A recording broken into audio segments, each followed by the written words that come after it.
Welcome to TheoryHubz. In today's video, we're sharing gaming true scary stories. Have you ever experienced a creep while playing online? Or felt like someone was watching you when you were all alone gaming? Let's not wait any longer. Please don't forget to like our video and subscribe. Assist me as I am trying to build this channel and get these videos out to as many as possible. Thank you. Now for our first story. I've always been a night owl, often staying up late into the early hours to game. There's something peaceful about the quiet of the night, the world outside asleep, while I lose myself in virtual worlds. This particular night, however, would shatter that peace forever. It was a Friday night, and I had just started a new game called Phantom Striker. It was a first-person shooter with a horror twist, and I was completely engrossed. My friend Mike was supposed to join me, but he texted to say he'd be late. I decided to warm up with a few solo missions. Around midnight, I heard a faint noise coming from the front of the house. It sounded like the creak of a door, but I brushed it off as the house settling. I had my headphones on and the game volume turned up, so it was easy to convince myself it was nothing. After a few intense rounds, I took a break to grab a drink.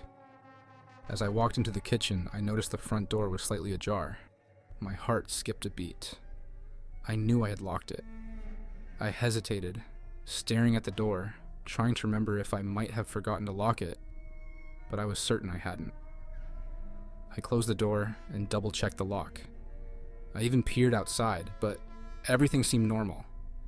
I chalked it up to my imagination playing tricks on me. I went back to my room, sat down, and put my headphones back on. That's when things started to get weird. In the middle of a mission, I saw something move out of the corner of my eye. I paused the game and looked around. My room was dark, except for the glow of the monitor. I waited, heart pounding, but nothing happened. Telling myself it was just my mind playing tricks, I resumed the game. Minutes later, my phone buzzed with a message from Mike. "Hey, I'm outside. Can you let me in?" Confused, I replied, "The door should be open. I didn't lock it." He replied immediately, "No, it's locked. I'm right outside." My stomach tightened. I had just checked the front door. I stood up, keeping my phone in hand, and slowly made my way back to the front door. I opened it, and sure enough, there was Mike, looking annoyed. "About time," he said, stepping inside. "What's up with you?" I didn't know how to explain the weird feeling that something was off. I shrugged it off and led him to my room. We started a multiplayer session, and for a while, I forgot about the strange occurrences. Then, during a particularly heated match, my game suddenly froze. At first, I thought it was just a glitch, but then I heard it. A faint, almost imperceptible whisper. I glanced at Mike, but he seemed focused on the screen, unaware of anything strange. The whisper grew louder, and I realized it was coming from my headset. It sounded like someone was trying to speak, but was being drowned out by static. I pulled off my headset, and the whisper stopped.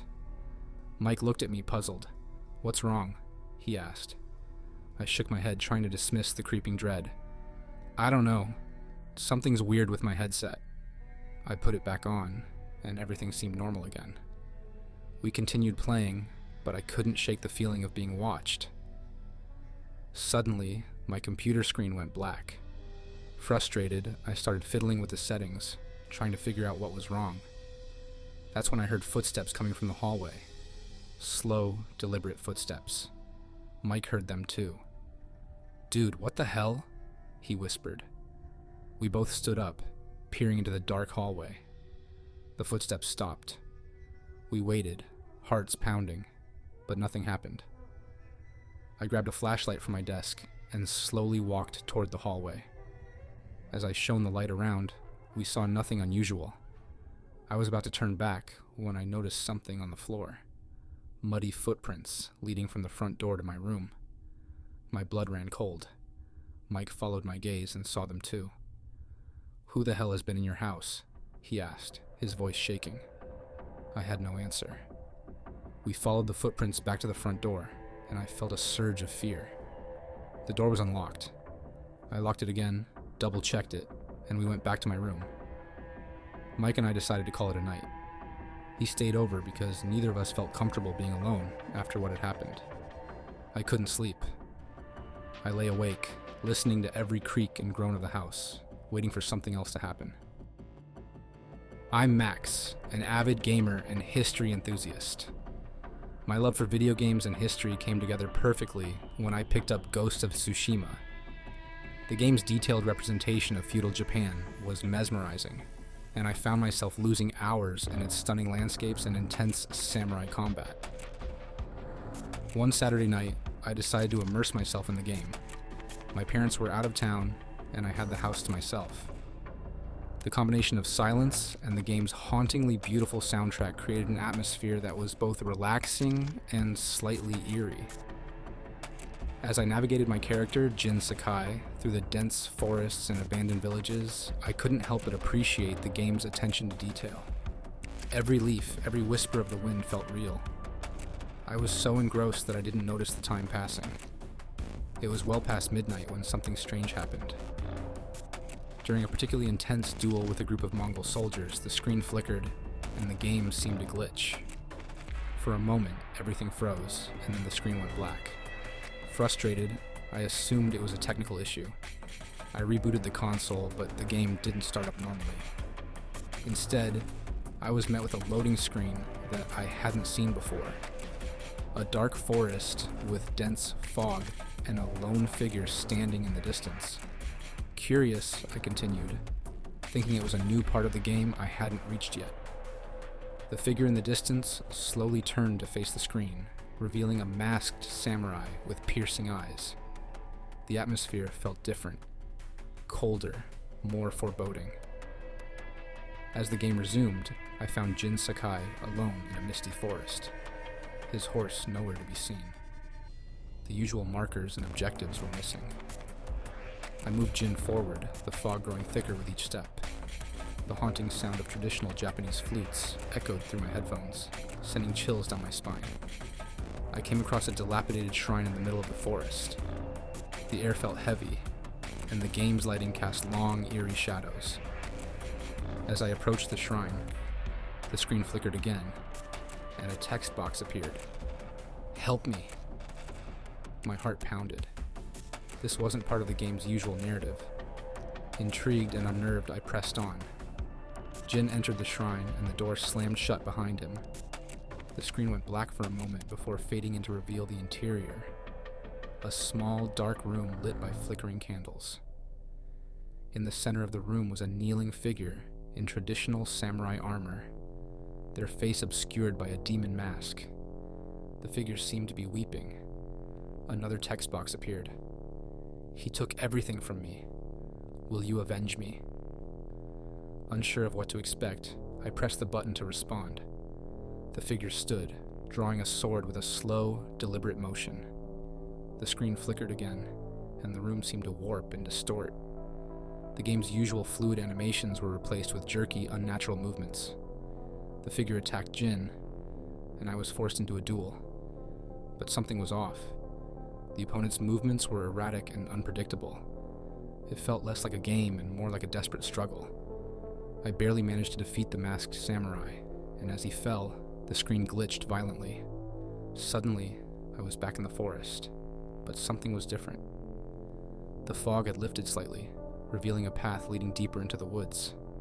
I followed it, driven by a mix of curiosity and dread. The haunting music grew louder, and I could hear whispers in the background, just on the edge of perception. The path led to an ancient battlefield littered with the remnants of a brutal conflict. Broken banners flapped in the wind, and the ground was stained with dark patches that looked disturbingly like blood. In the center of the battlefield stood a single, large tree, its branches bare and twisted. As Jin approached the tree, another text box appeared. "The spirit of vengeance never rests." The camera panned around, revealing spectral figures rising from the ground. They moved towards Jin, their forms flickering like old film footage. I fought them off, but each victory felt hollow. After defeating the last spirit, the screen went black again. This time, a new text box appeared. "You have awakened something you cannot understand." The game resumed, and Jin was standing before a small, ancient temple. The doors creaked open, and I felt an overwhelming sense of dread. Inside, the air was thick with the smell of incense and something else, something metallic. The temple was filled with relics and artifacts, all dedicated to a single samurai warrior. At the far end of the room was an altar, and on it lay a beautifully crafted katana, its blade glinting ominously. A voice, not from the game, but from my headphones, whispered, "Take it." I hesitated. This was too immersive, too real. But my curiosity won out, and I had Jin approach the altar. As he reached for the katana, the screen flickered violently, and a face filled the screen. The masked samurai, eyes burning with rage. The console shut off, plunging the room into darkness. I sat there, stunned, my heart racing. I turned on the lights, my room feeling unnervingly quiet after the intensity of the game. I tried to restart the console, but it wouldn't power on. Frustrated and more than a little scared, I decided to call it a night. As I lay in bed, I couldn't shake the feeling that something was wrong. The whispers from the game seemed to linger in my mind. Just as I was drifting off to sleep, I heard a soft, almost imperceptible sound, like the rustling of fabric or the unsheathing of a sword. I bolted upright, my heart pounding. I listened intently, but the house was silent. Telling myself it was just my imagination, I eventually fell into a fitful sleep. The next day I tried to power on the console again, and this time it worked. I hesitated but eventually decided to boot up Ghost of Tsushima. To my relief, everything seemed normal. There was no sign of the eerie events from the night before. It was as if it had never happened. But I couldn't shake the feeling that something had changed. The game felt different, darker, more oppressive. I played for a while but couldn't fully immerse myself. The memory of that haunting experience lingered, casting a shadow over my enjoyment. To this day, I'm wary of playing late at night. The Ghost of Tsushima experience left me questioning the boundaries between reality and the virtual world. I never found out if it was a glitch, a hidden feature, or something else entirely. All I know is that the game awakened a fear in me that still haunts my thoughts, and I've never looked at video games the same way again.